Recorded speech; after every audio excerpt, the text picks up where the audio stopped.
நாட்டுச்சாளன் செய்திகள் வாசிப்பது வாசுகி தாமோதரன். கேரள முதலமைச்சர் கடும் கண்டனம். மோகன் பகவத் உரையாற்றிய RSS நூற்றாண்டு விழாவில் கேரளாவை சேர்ந்த 3 துணைவேந்தர்கள் கலந்து கொண்டதற்கு கேரள முதலமைச்சர் VD சதீஷன் கடும் கண்டனம். மதவாதத்தை ஊக்குவிக்கும் செயலை யார் செய்தாலும் ஏற்றுக்கொள்ள முடியாது. 3 துணைவேந்தர்களும் கேரள மக்களிடம் மன்னிப்பு கேட்க வேண்டும் என கேரள முதல்வர் வலியுறுத்தல். கோவை ராமநாதபுரம் பேனியன் மேடோஸ் மைதானத்தில் விஸ்வமங்கலம் ஏற்படவும் தேச நலனுக்காகவும் சமூக உயர்வுக்காகவும் உலக நலன் சமூக முன்னேற்றம் வேண்டி தென் கைலாய பேரவை நமாமி கோ மாதரம் என்ற நிகழ்ச்சியை நடத்தியது. அதில் 108 யாகசாலைகளை நிறுவி 108 கன்றுகளுடன் கூடிய பசுக்களை எழுந்தருளவித்து 108 தம்பதியரை யாகசாலை முன் அமரச் செய்து சிவாச்சாரியார்கள் பட்டாச்சாரியார்கள் கோசுக்த மந்திரத்தை பாராயணம் செய்தனர்.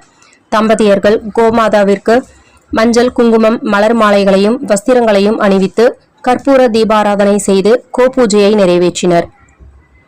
இதில் ஆதீனங்கள் மடாதிபதிகள் சிவாச்சாரியார்கள் பட்டாச்சாரியார்கள் சூழ கோவையில் கோபூஜை மிக விமர்சையாக நடந்தது.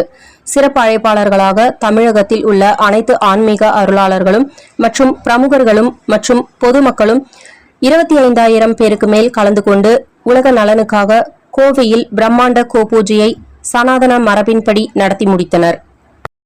காங்கிரஸ் தலைமையிலான ஐக்கிய ஜனநாயக முன்னணி கூட்டணி கேரள சட்டசபை தேர்தலில் அளித்த வாக்குறுதியை நிறைவேற்றும் வகையில் அரசு கேரள பஸ்களில் பெண்கள் திருநங்கையர் இலவசமாக பயணிக்கும் திட்டத்தை ஆளும் காங்கிரஸ் அரசு நேற்று அமல்படுத்தியது.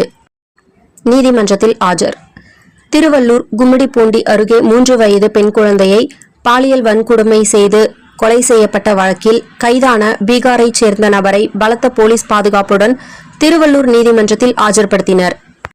மேட்டுப்பாளையம் அரசு கலை மற்றும் அறிவியல் கல்லூரியில் 2026-2027 ஆண்டிற்கான மாணவர் சேர்க்கை பணிகள் ஜூன் 16 முதல் தமிழ்நாடு உயர்கல்வித்துறையின் வழிகாட்டுதலின்படி தொடர்ந்து நடைபெற்று வருகின்றன. மேலும் அரசு கலை கல்லூரியில் 2ஆம் கட்ட மாணவர் சேர்க்கை கலந்தாய்வு 18ஆம் தேதி தொடக்கம். மாதம் தவறாமல் வெளிவரும் நாட்டுப்பற்றாளன் பத்திரிகையின் செய்தியாளராக பணிபுரிய விருப்பமுள்ளவர்கள் கீழே உள்ள நிர்வாக அலைபேசி எண்களில் தொடர்பு கொள்ளலாம். 790477 78915 மற்றொரு எண் 99443 4103. நாட்டுப்பற்றாளன் யூடியூப் சேனலில் விளம்பரம் செய்து பயன்பெறுங்கள். நமது நாட்டுப்பற்றாளன் செய்திகளை அறிந்து கொள்ள யூடியூப் சேனலை சப்ஸ்கிரைப் செய்யுங்கள்.